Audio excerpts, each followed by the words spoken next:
14 دسمبر کو U S China business council نے اپنے قیام کی 50ویں سالگرہ منائی۔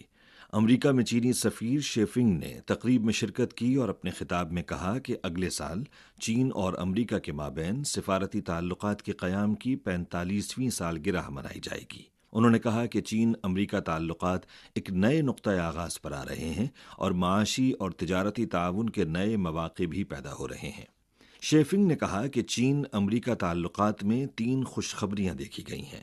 پہلی یہ کہ چین امریکہ تعلقات میں بہتری دیکھنے میں آ رہی ہے۔ سین فرانسسکو ملاقات نے مستقبل کے لیے سین فرانسسکو ویژن دیا ہے اور چین امریکہ تعلقات کی بہتری کے لیے سمت دکھائی ہے۔ دوسری یہ کہ چینی معیشت کی بحالی کا رجحان سازگار ہے۔